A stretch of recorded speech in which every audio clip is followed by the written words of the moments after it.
हमारे जीवित परमेश्वर प्रभु यीशु मसीह के अतुल्य नाम में आप सबको इस सभा में मैं स्वागत करना चाहूंगा। जिस विषय के ऊपर आज मैं आपके साथ बात करना चाहता हूं वो इस प्रकार से है कि हमें से बहुत सारे लोग ऐसे एक अनुभव को महसूस करते होंगे, किसी भी स्तर में काम करने वाले हो, कैसे भी परिस्थिति में आप हो, वर्तमान संसार में जहां हम रह रहे हैं, हम इस प्रकार से महसूस करते होंगे कि सहन से बाहर हम खींचा जाता है, या हमारे कितना हम बोझ उठा सकते हैं उससे ज्यादा बोझ हमारे ऊपर रखा जाता है। सहन से बाहर दबाव, ये मेरा विषय है। ये जो शब्द है मैं कई लोगों से सुनता हूं। मेरा दोस्त लोग जो स्वास्थ्य के क्षेत्र में काम करते हैं, अस्पतालों में काम करते हैं, और कोई भी सरकारी जगह पे काम करने वाले प्रोफेशनल से, आईटी इंडस्ट्री है, हर जगह में ये बात मुझे सुनाई देते हैं कि सहन से बाहर हम खींचा जाता है, सामर्थ्य से बाहर बोझ से दब गए थे। हमें से कई लोग इस प्रकार के अनुभव में से होकर निकल रहे होंगे कि हमारा जो सीमा है उससे ज्यादा बोझ हमारे ऊपर रखा जा रहे हैं। इसके प्रति जो प्रत्युत्तर हम देते हैं, या जिस प्रकार से हम प्रतिक्रिया करते हैं, उसके अनुसार इसका परिणाम भी होगा जरूर। आपने कभी वेट लिफ्टिंग किया है? प्रोफेशनल रीति से नहीं हो तो भी कुछ भार उठाने की कोशिश तो किया होगा। लेकिन जो प्रोफेशनल वेट लिफ्टर्स है, आपने देखा होगा, रिसेंटली हमारा ओलंपिक्स भी था, तो कई जगह में आपने देखा देखा होगा कि जो पार्टिसिपेंट है, प्रतिस्पर्धी उसको कहते हैं, हमेशा अपनी सीमा से परे खींचे रहते हैं। कोच इस प्रकार से उनको तैयार करते हैं जब तक कि वे जीत नहीं जा पाते या वजन के नीचे झुक नहीं जाते, तब तक जो है ये वजन बढ़ते जाएगा, बढ़ाते जाएगा, बढ़ाते जाएगा। जब वो उठा नहीं पा रहे हैं, उसको फिर कहेंगे कि डेड वेट है। यदि आप किसी भी अनुशासन में किसी प्रशिक्षक के अधीन में रहे हैं, तो कोच जो कहते हैं ना, तो वे कभी कभी ऐसे में लगता है कि बड़ी निर्दयी है, ऐसा लगता है कि एक कोच जो है, और अक्सर आपको अपने आराम के स्तर से परे खींच सकते हैं। उसके बारे में लोग बोलेंगे कि ये एक अच्छा कोच है, यू नो मुझे और मेरे ऊपर दबाव डाल रहे हैं ताकि मैं अपनी सीमा से बाहर इस कार्य को बढ़िया से कर सकूं। जिस वचन के आधार पर मैं आपके साथ बात करना चाहूंगा, ये दूसरा कुरिन्थियों पहला अध्याय की 8 से 11 पद तक आप मेरे साथ मिलकर देख सकते हैं। दूसरा कुरिन्थियों पहला अध्याय 8 से लेकर 11 पद। वहां पे प्रेरित पौलुस इस प्रकार से कहते हैं, हम नहीं चाहते हैं कि तुम हमारे उस क्लेश से अनजान रहो। ऐसे भारी बोझ से हम दब गए थे जो हमारे सामर्थ्य से बाहर था, यहां तक कि हम जीवन से भी आशा धो बैठे थे। हमने अपनी मन में समझ लिया था कि हम पर मृत्यु की आज्ञा हो चुकी है, कि हम अपना भरोसा ना रखें, वरन परमेश्वर का जो हम मरे हुओं से जिलाता है, उसी ने हमें ऐसी बड़ी मृत्यु से बचाया और बचाएगा। तुम भी मिलकर प्रार्थना के द्वारा हमारी सहायता करोगे। जिस परिस्थिति के बारे में प्रेरित पौलुस बात कर रहे हैं, ये कोई ऐसी प्रतियोगिता एथलेटिक कंपटीशन नहीं है। ये जीवन की वास्तविक परिस्थिति है, जिसमें से होकर परमेश्वर के दास लोग निकल रहे हैं। जब मैं इस विषय के बारे में बात करता हूं, आप अपने बारे में भी सोच सकते हैं। उसी के अध्याय की 5वीं पद जो है, इस प्रकार से कहते हैं, जैसे मसीह के दुख हमको अधिक होते हैं, वैसे ही हमारे शांति भी मसीह के द्वारा अधिक होते हैं। मैं इस पर दोबारा आऊंगा। एक और पद, 2 कुरिन्थियों 7 की 5 पद। चारों ओर से क्लेश पाते थे, बाहर लड़ाइयां थी, भीतर भयंकर बातें थी, अंदर से बाहर से दबाव, और चारों ओर से क्लेश। कहां छिप जाए, कैसे सामना करें? उसी अध्याय की 2 कुरिन्थियों 7 की 6 पद में पौलुस कहते हैं, दीनों को या निराश को शांति या आश्वासन देने वाला परमेश्वर ने हमें शांति दी। क्या पौलुस डिप्रेशन में चले गए थे क्या? इन पदों के ऊपर जब मैं ध्यान दे रहा था, पौलुस जैसे एक परमेश्वर के दास की यह सुंदर तस्वीर में देख पा रहे थे कि बड़ी खुलापन के साथ, पारदर्शिता के साथ अपनी अनुभवों की वो बयान कर रहे हैं। ये ऐसे डिंग नहीं मार रहे हैं कि हम तो बड़े ताकत वाले प्रेरित थे, बड़ी सामर्थ हमारे अंदर था, लेकिन इन चीजों से ऐसी चीजें जब आते हैं ना, हम बिल्कुल परवाह नहीं। ऐसी बात नहीं है। एक अलग किस्म की शब्दों को इस्तेमाल करके खुलापन से वो बात कर रहे हैं। उन्हें अंदर बाहर हर तरफ उनकी ताकत की सीमा से परे परखा गया, खींचा गया, बोझिल किया गया। आप महसूस कर पा रहे हैं ये बात को? और जब ये सुन रहे हैं, आपको लगता है कि शायद मैं भी, अपने परिवार भी ऐसी एक परिस्थिति में से होकर निकल रहे हैं, कुछ मिलता जुलता दिखाई दे रहे हैं। तो ऐसे बोझ जब हमारे ऊपर पड़ जाते हैं, उसका क्या परिणाम हो सकते हैं? 3 परिणाम जो मुमकिन है, मैं आपके सामने रखना चाहूंगा। सबसे पहले, कुछ लोग ये बोझ के नीचे टूटकर गिर जाते हैं।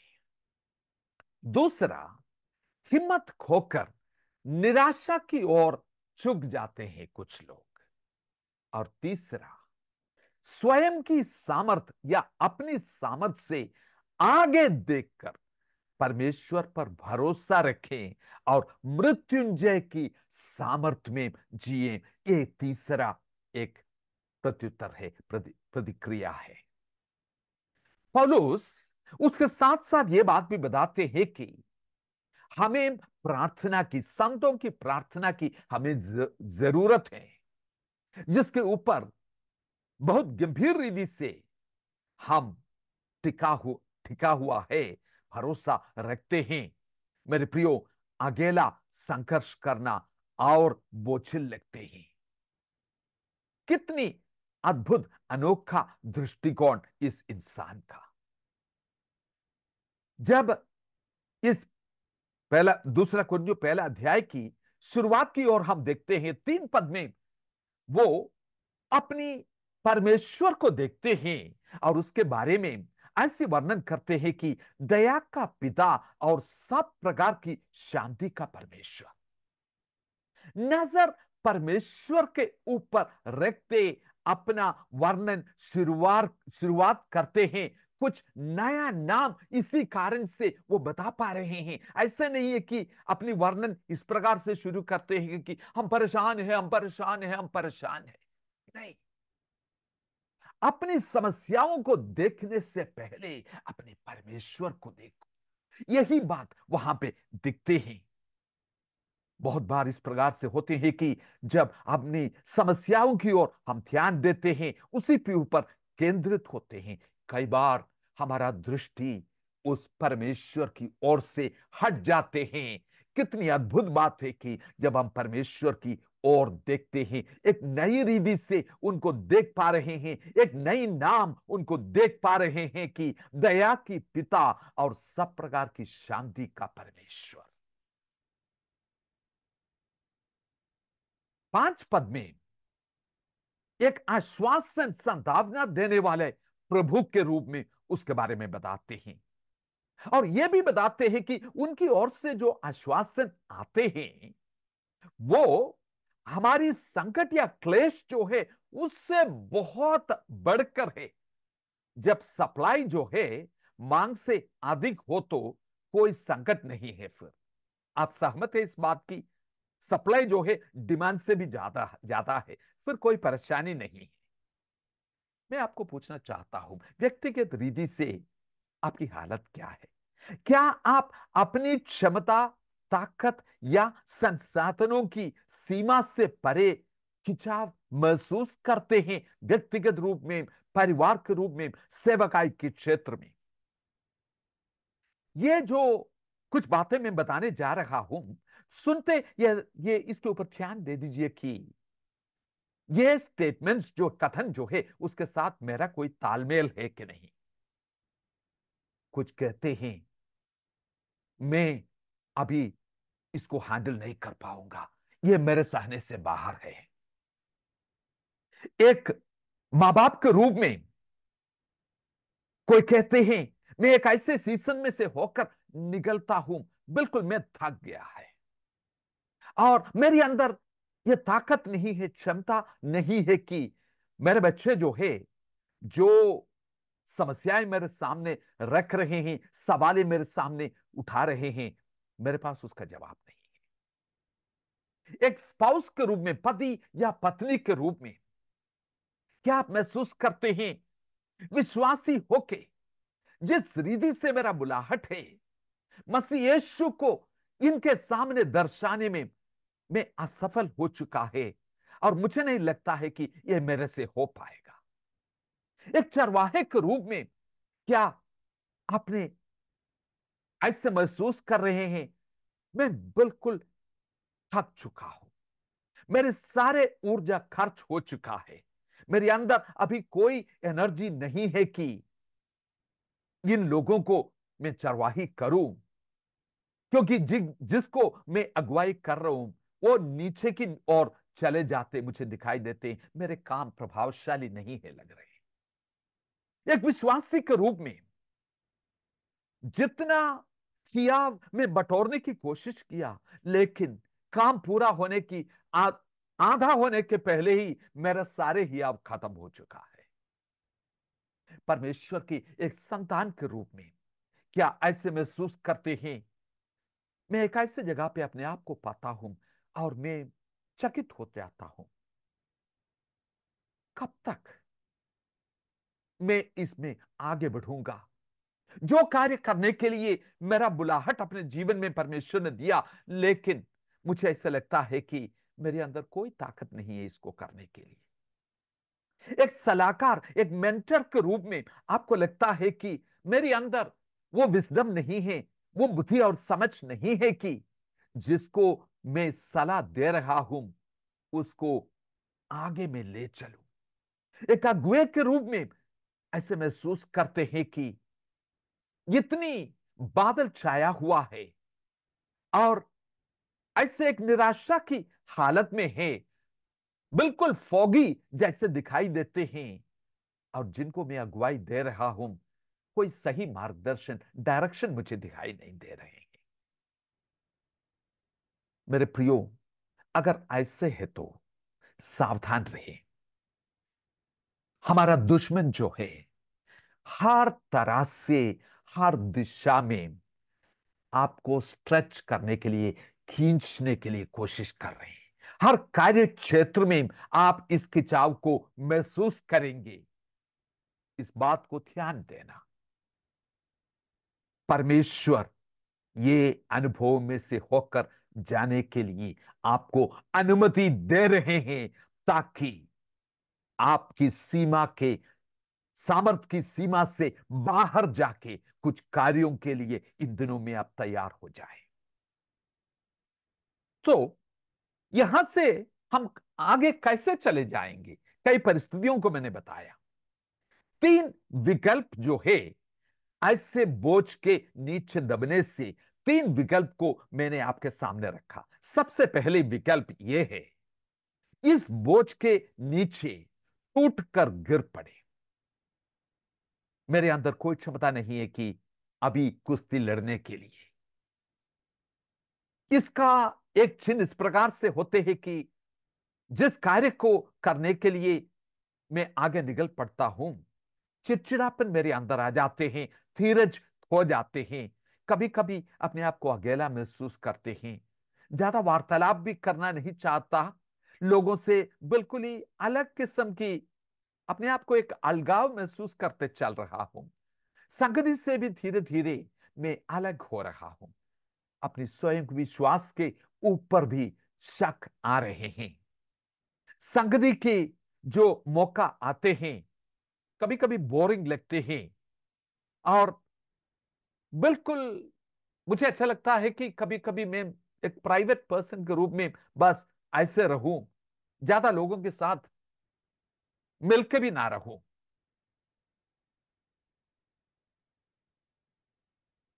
क्योंकि कोई ऐसे मिलते नहीं है विश्वास योग्यता के साथ। मेरे अंदर क्या हो रहा है इसके बात के बारे में उनके सामने मैं बताऊं।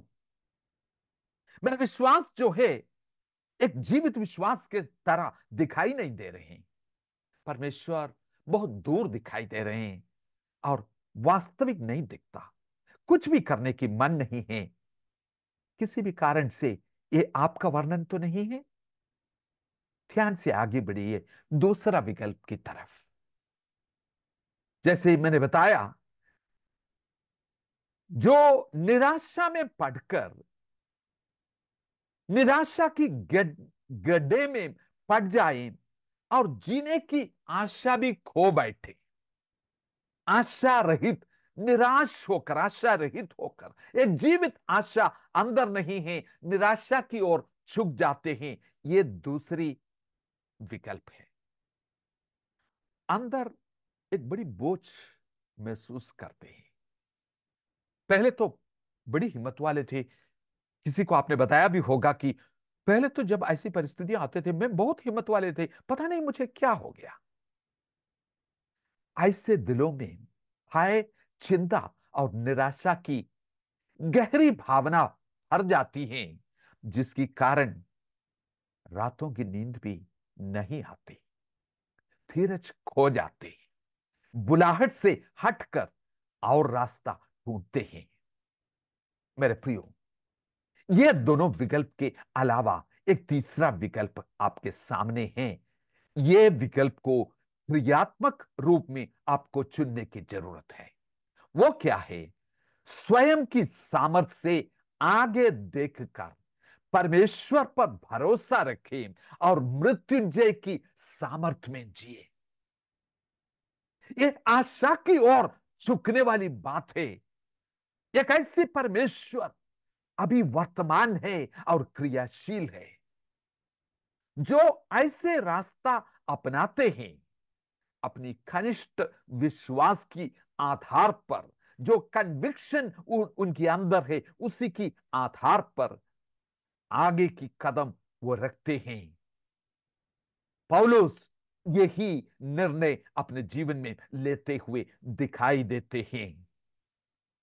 यह निर्णय पर पहुंचने के लिए, यह रास्ता लेने के लिए इन्होंने कुछ खास निर्णय को अपने जीवन में लिया, और वो घोषणा करते हैं कि ऐसे परिस्थिति में मैंने ऐसे या हमने ऐसे निर्णय लिया। इसी के साथ साथ सोच लीजिए, क्या आप भी ऐसे निर्णय ले सकते हैं?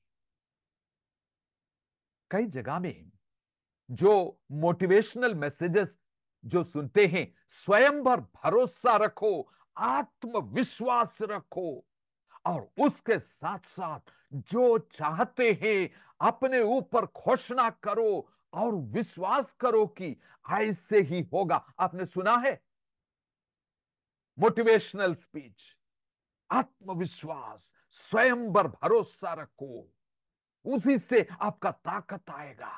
ये बाइबल की कथन नहीं है। ऐसे जो सिखाने वाले हैं उससे थोड़ा दूर रहना आपके लिए अच्छा है।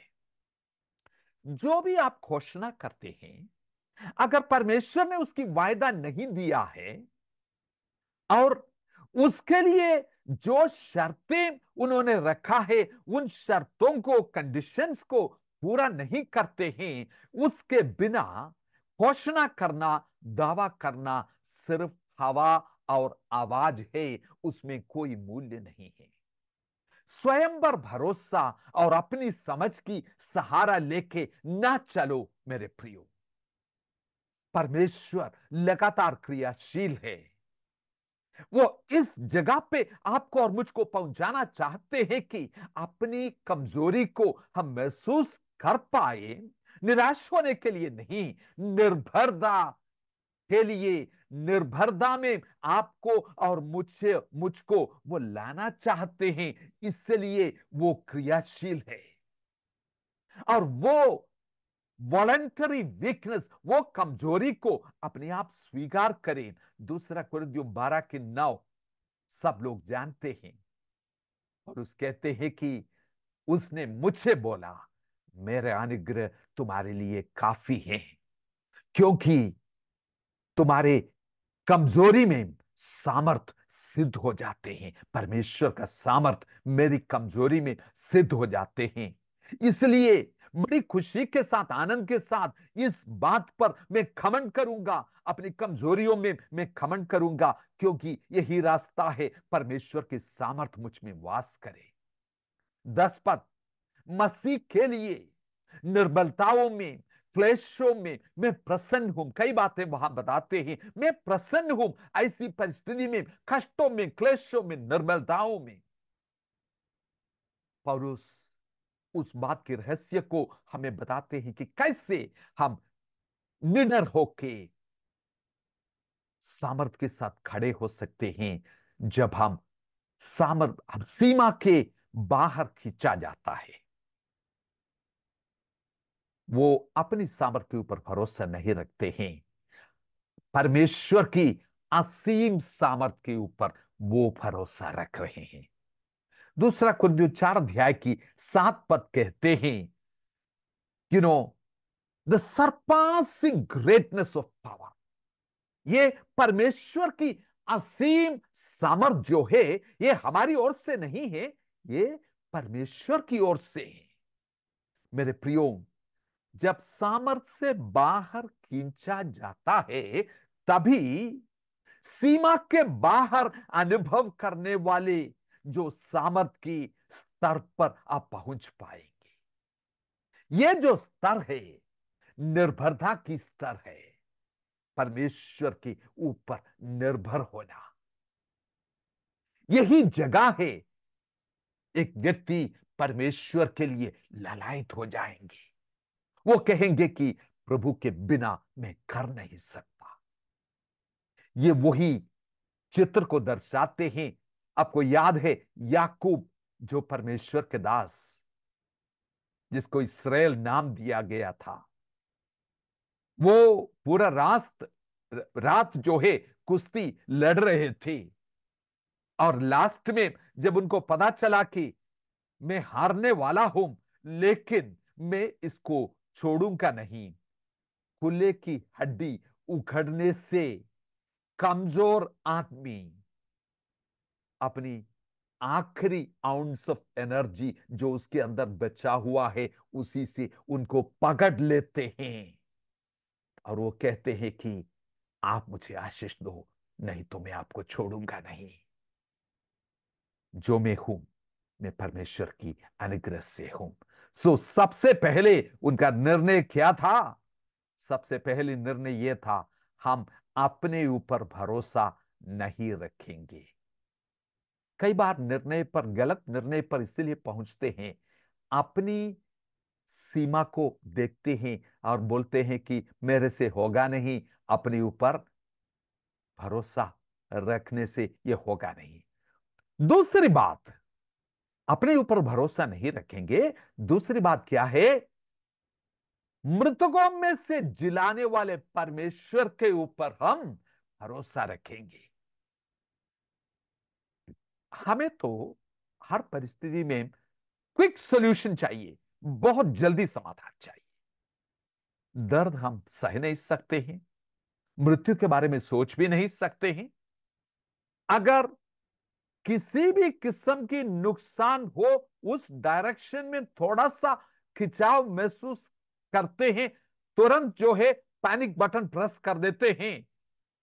स्वयं की मृत्यु के कगार तक जो नहीं पहुंचते, तब तक जो है मृत्युंजय की सामर्थ्य के अनुभव नहीं कर पाएंगे मेरे प्रियो। स्वयं की मृत्यु के कगार तक जो नहीं पहुंचते, मृत्युंजय की सामर्थ्य को अनुभव नहीं कर सकता। रोमियो की 8 अध्याय की 11 पद और फिलिपियों 3 के 10 जब हम पढ़ते हैं, वहां पे पौलुस प्रेरित इस प्रकार से कहते हैं कि वही आत्मा जो प्रभु यीशु मसीह को मृतकों में से जिलाया है, वही आत्मा मेरे अंदर काम करते हैं। और फिलिपियों 3 के 10 में वो कहते हैं कि इसलिए उसकी मृत्युंजय की सामर्थ को मैं अनुभव करना चाहता हूं, उनके दुखों में सहभागी होकर मैं उसको जानना चाहता हूं। यह मृत्युंजय की सामर्थ जो है विश्वासियों के ऊपर कार्य करते हैं परमेश्वर की आत्मा के द्वारा, क्योंकि वो मृतकों को जिलाने वाला परमेश्वर है। इसलिए हमें निराशा के गड्ढे में भी आशा की किरणें दिखाई देते हैं। 2 कुरिन्थियों 6 अध्याय 3 से 10 पद आप इसके साथ मिलकर पढ़ सकते हैं। 2 कुरिन्थियों 6 अध्याय के 3 से 10, 3 पद में वो कहते हैं कि किसी भी बात में ठोकर खाने का कोई भी अवसर हम नहीं देते हैं, हमारी सेवा पर कोई भी दोष ना आए। लेकिन पौलुस को आप पूछ सकते हैं, आप कैसे इस बात को कर रहे हैं? आपके जीवन को देखो, कैसे परिस्थितियों में से आप होकर निकल रहे हैं। उसके देखे किसी को कोई इंटरेस्ट नहीं होगा आपकी मसीहत में, तकलीफ में, मुसीबत में, परेशानी में। यू नो आपको पिटाई भी मिल रहे हैं और बंदीगृह में भी डाला जाए। इस पूरा रात नींद नहीं है आपको, हुक्का दिखते हैं। ऐसे परिस्थितियों में से होकर आप निकल रहे हैं। कैसे आप आकर्षित करते हैं दूसरों को, आप सचमुच में ठोकर के कारण बन रहे हैं। लेकिन वो कहेंगे बाहर चारों तरफ क्या हो रहे हैं, आप इसको देख के निराश हो रहे हैं, लेकिन इन परिस्थिति हमारे जीवन में क्या कर रहे हैं और हमारी अंदरूनी चरित्र जो है ऐसी परिस्थिति में क्या उसमें से उभर कर निकल के आ रहे हैं, आपने ध्यान दिया? एक लंबे लिस्ट वहां देते हैं।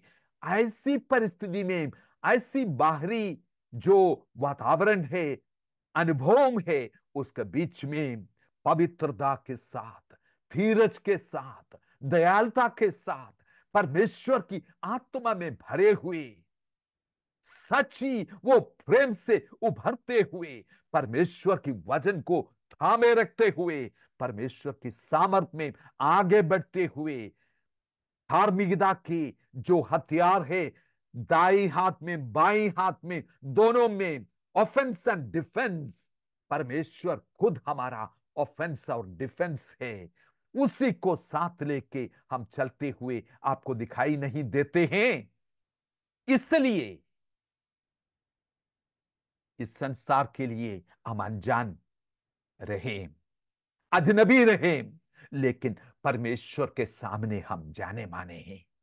मृत्यु की कगार पर दिखाई दे, लेकिन संपूर्ण जीवन से हम जीते हैं। निराश में हैं, लेकिन आनंदित है। निराशा में भी हम आनंदित हैं।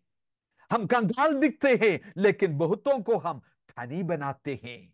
हमारे हाथ में कुछ भी नहीं है, लेकिन ऐसे हम दिखाई देते हैं कि हम बड़ी धनी व्यक्ति हैं।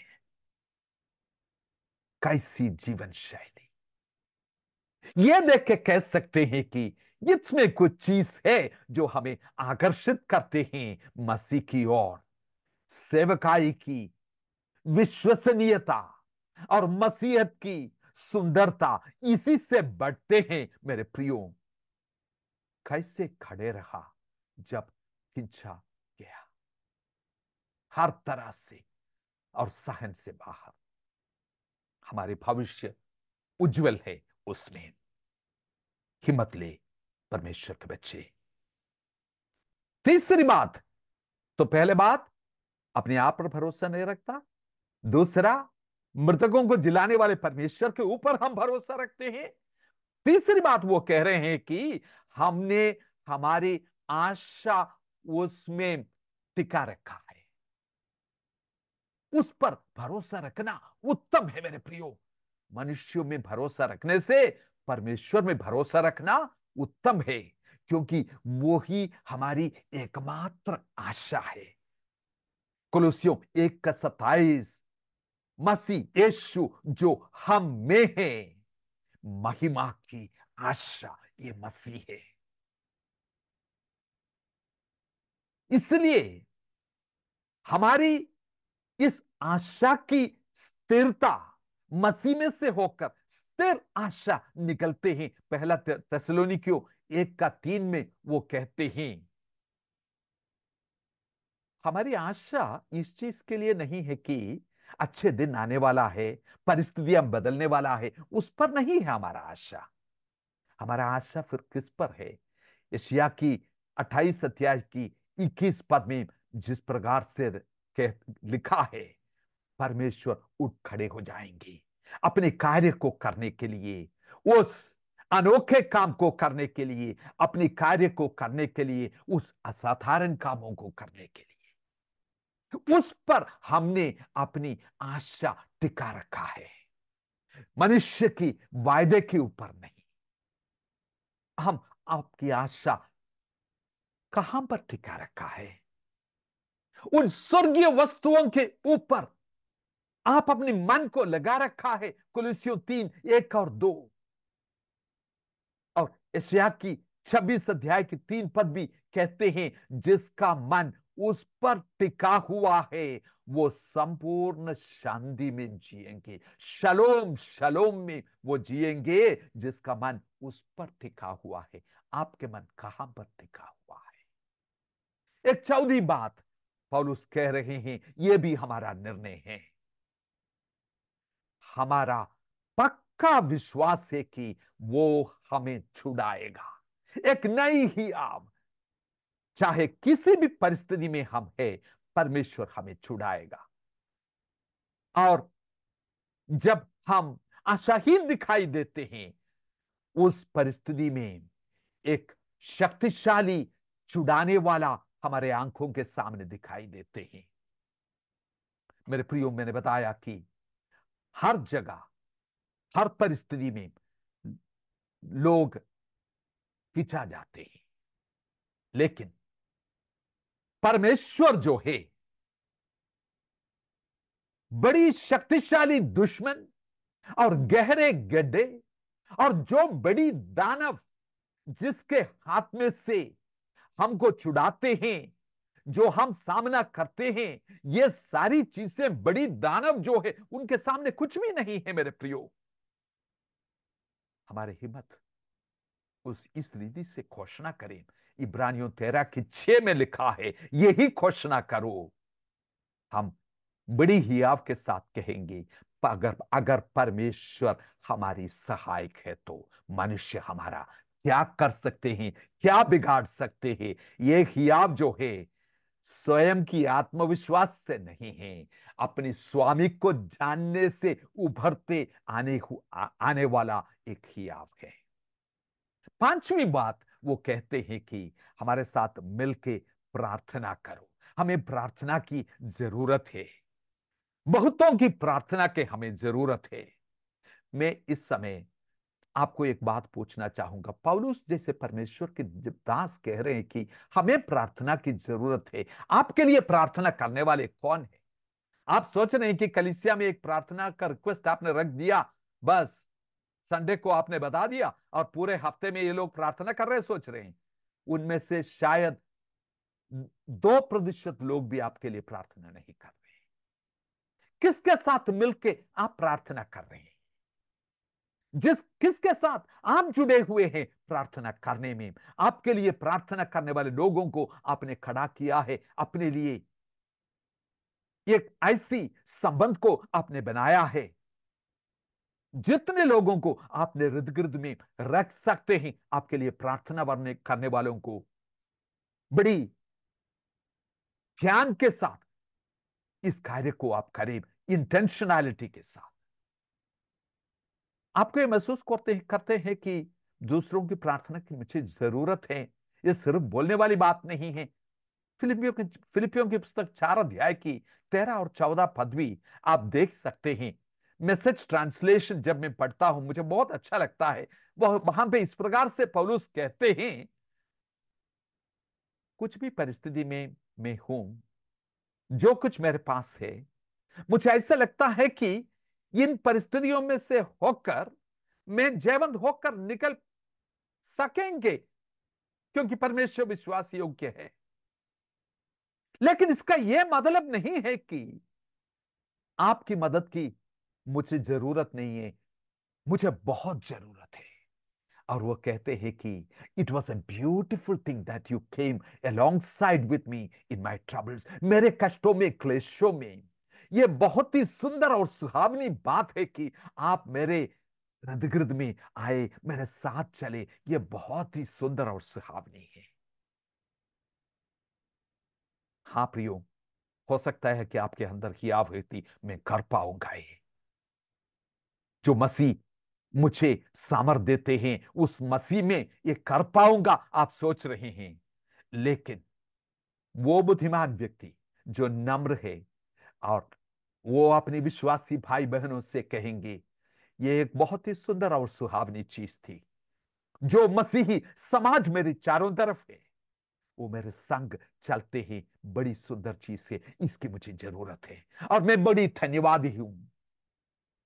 क्या आप अकेले चल रहे हैं जिंदगी की सफर में? इस समय आपके मसीही जीवन में आप कैसे चल रहे हैं?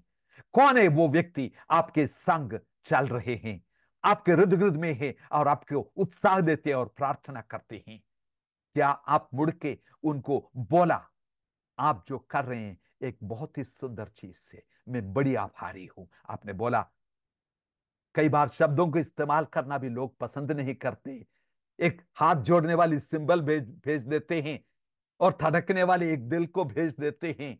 एक शब्द की कमी क्यों है मेरे प्रियो? Why this economy of words? क्या आपकी घमंड इससे आपको रोक रहे हैं इन शब्दों से उनको बताने के लिए? मैं आभारी हूं। आपके आत्मविश्वास और आपकी आत्मनिर्भरता का मूल कहां है मेरे प्रियो? जब परिस्थितियां आपको ऐसे खींचा जाता है, आप कैसे खड़े हैं? ये अपनी आराम क्षेत्र से बाहर निकालकर, अगर आप सोच रहे हैं ये क्यों में इस प्रकार से खींचा जाते हैं, मैं आपको याद दिलाना चाहूंगा। ये आप अपने आराम क्षेत्र से बाहर निकालकर उसकी शक्ति या सामर्थ का अनुभव करने और उसकी इच्छा में उसके साथ चलने, और इस पीढ़ी में आपके जीवन के लिए उसके उद्देश्यों को पूरा करने के लिए आपको सुसज्जित कर रहे हैं इसके द्वारा, इसलिए खींचा जाता है। आज उसके लिए धन्यवाद करें परमेश्वर को। Thank you lord for stretching me. ऐसे परिस्थिति में से होकर अब मुझे ले जाने के लिए धन्यवाद। क्या आप अपनी सीमाओं के भीतर काम करते रहोगे, या अपनी सीमाओं से परे उनकी असीमित कृपा की ओर बढ़ते जाने के लिए उत्साहित है मेरे प्रियो? ये समय और काल जिसमें से होकर आप निकल रहे हैं, आप खींचा जाएगा। अपनी बुलाहट की हर क्षेत्र में आप खींचा जाएगा। कमर कस ले, खड़े हो जाइए। अंत में मैं उसको संक्षिप्त में बता दूंगा। कुछ सलाह आपको देना मैं चाहता हूं एक परमेश्वर के दास के रूप में। जब आप खींचा जाते हैं मेरे प्रियो, खुला और पारदर्शी, एक ईमानदारी की व्यक्ति आप बन सकते हैं। अपने अनुभव को खुला और पारदर्शी रूप में बता दें। कई लोग कहते हैं अनस्पोकन अनस्पोकन, मैं बताऊंगा नहीं, कुछ बात है मेरे मन में। अपनी कोई भी एक व्यक्ति आपके जीवन में है जिसके साथ खुला और पारदर्शिता के साथ बता सकते हैं, यह आपके लिए बहुत ही फायदेमंद होगा। दूसरी बात, प्रभु के साथ लिपटे रहना ऐसी परिस्थिति में। तीसरी बात, किसी के साथ मिलकर प्रार्थना कर। अपनी प्रार्थना के लिए एक सहयोगी को ढूंढ ले मेरे प्रियो। कुछ ऐसे लोगों को अपने इर्द गिर्द में लाने की कोशिश करें। कम से कम एक व्यक्ति, एक ऐसे दोस्त आपके जीवन में रहे जिसके साथ वार्तालाप को बनाए रखें।